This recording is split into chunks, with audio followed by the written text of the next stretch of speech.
What's going on, Kick Talk fam? It's your boy Tripple Rich, and we're back with another Kick Talk episode.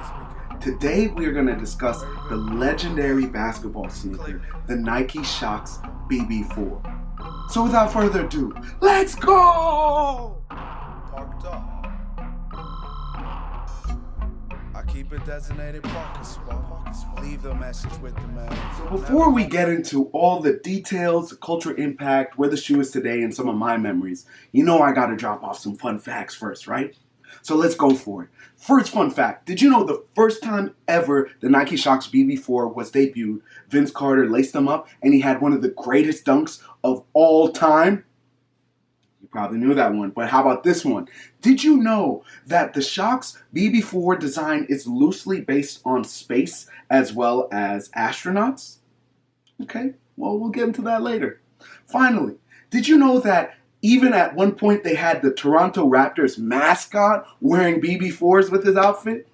Talk about legendary. Now let's get into the history of the Shox BB4. Before we talk about when the shoe debuted and how it was designed, I do need to drop another fun fact on you. The idea of the Nike Shox patent came out in 1984. The same guy who created the Air Force One, Bruce Kilgore, is responsible for patenting the Nike Shox technology. Now, the shoe ended up coming out in the year 2000. So if you do the math, that's almost 20 years that the idea came to fruition. But either way, Eric Avar is the one responsible for finally designing the Shox BB4. And it's said that the design is supposed to mimic or get vibes from space travel, astronauts, rocket ships. So as far as the silver upper goes, that's where they say the astronaut suit is the inspiration. It's supposed to be like a shiny astronaut bodysuit, I guess, sure. As well as the Shox, they say that the Shox are supposed to mimic rocket engines, fuel thrusters, whatever you call them, that the rocket ships use to blast off from. And I can kind of see that now that I found that out. What do you think? Alright, so if you're a basketball fan, you know we cannot talk about the Nike Shox BB4 without talking about Vince Carter. So let's talk about the timeline from where he was before he got to the shoe, when he got to the shoe, and what happened after. Vince Carter is a Hall of Fame basketball player, mostly known for his dunking ability and for playing for the Toronto Raptors. During his NBA rookie year, he signed with Puma, and Puma named the shoe that he would wear in his rookie year the Vinsanity. Following that, the contract with Puma was short-lived, and what we mostly know Vince Carter for is the infamous 2000 dunk contest. Probably the best dunk contest of all time, depending on who you ask, but you're asking me, and I'm very biased since the 2000s were my golden years. So yes, Vince Carter, known for to be the best dunker and to have the best dunk contest of all time. He was actually wearing and one Tai Chi's for the competition. Obviously, he blew that competition out of the water. It cemented his legacy and turned him into a legend. And shortly after he won the dunk contest, Nike swooped in and they said, hey, it's time to play with the big boys. So they got him a contract. And if you understand the timeline, the All-Star break is usually halfway through the NBA season. Nike wanted to debut the Shox technology for the Summer Olympics that year. That was going to be 2000 Sydney Olympics. Well, Vince Carter laced up those BB4s, and he had probably, for me, the best in-game dunk of all time. He jumped over, and I say he jumped over a 7'2" player named Frederick Weiss. He cleared him, he dunked it. One of the nastiest dunks, probably the best dunk I'll ever see in my lifetime, and I saw it live. It was such an amazing moment. Everyone was in shock and hype at the same time. I remember after Vince dunked it, I swear he almost punched KG flush in the face, just celebrating, throwing his arms everywhere. So during the 2000-2001 season, which was following the summer of 2000, Vince wore the BB4s for the entire season. And he made it a little more special because instead of just the 5 dots, which are known for Nike's Alpha Project, he also had a VC15 embroidered into the shoe, just to remind you that it was a player's edition for him. And what made the shoe even bigger was the fact that the Nike marketing campaign was out of this world.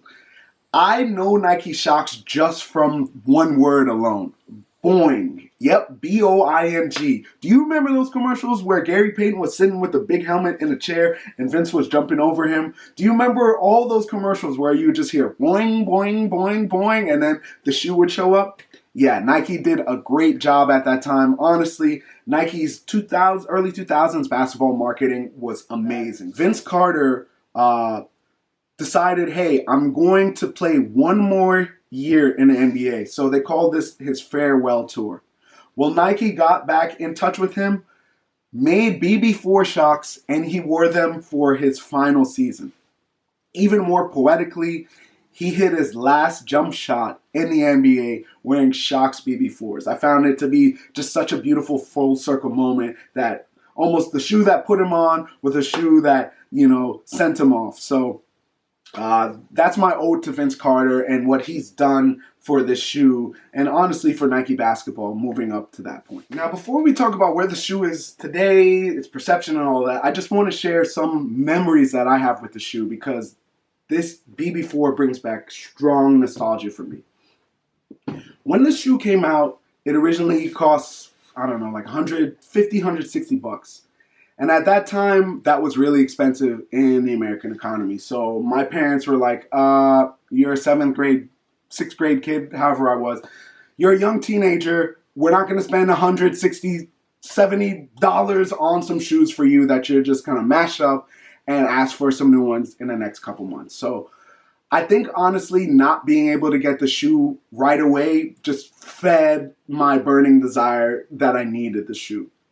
To make matters worse, two of my closest friends, shout out to Chris P and my boy Adriel, they had this original Shox BB4, and it was just awesome to see on their feet, especially because we were all on the same basketball team. Like, it was awesome.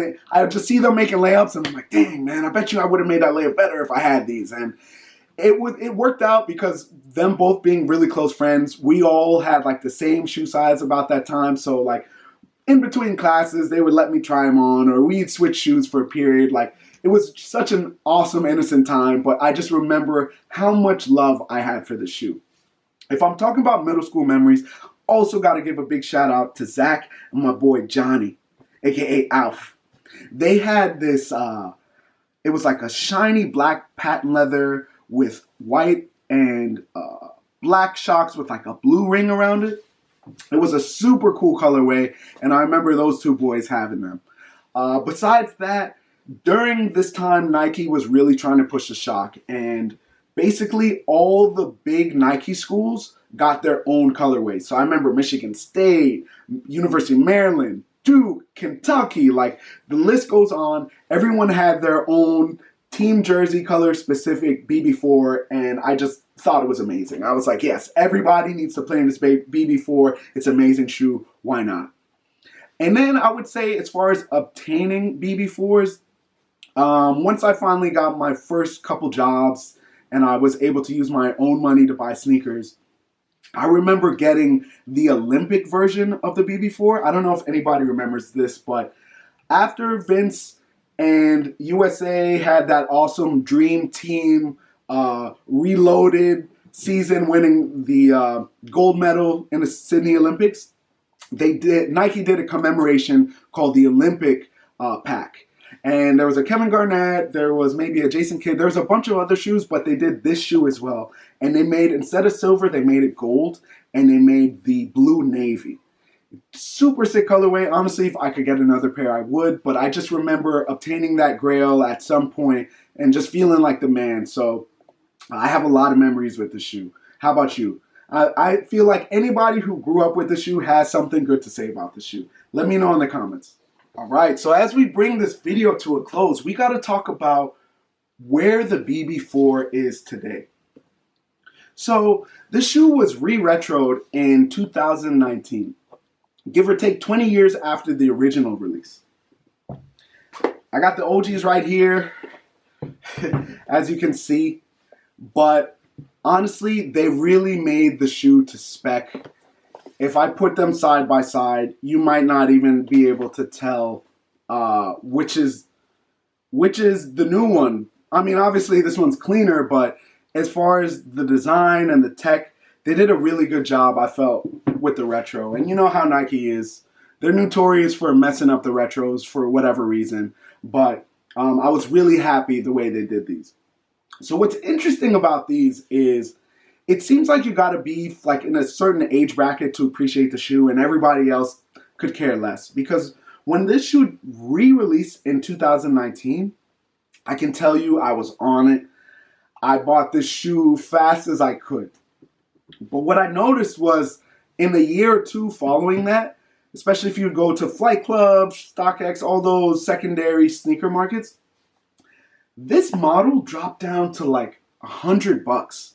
And like I was super tempted to get another pair just because they were cheap. And honestly, I regret it now because as I was looking to see if those prices were still low, they've started to creep back up to the 200. So there is a little happiness in my heart knowing that the shoe is regaining value, because it wasn't great to see that the shoe was going to outlets for like 85 to like $115 when, you know, the retail is 160 and the history is so rich. So I do think that some more storytelling would have been better.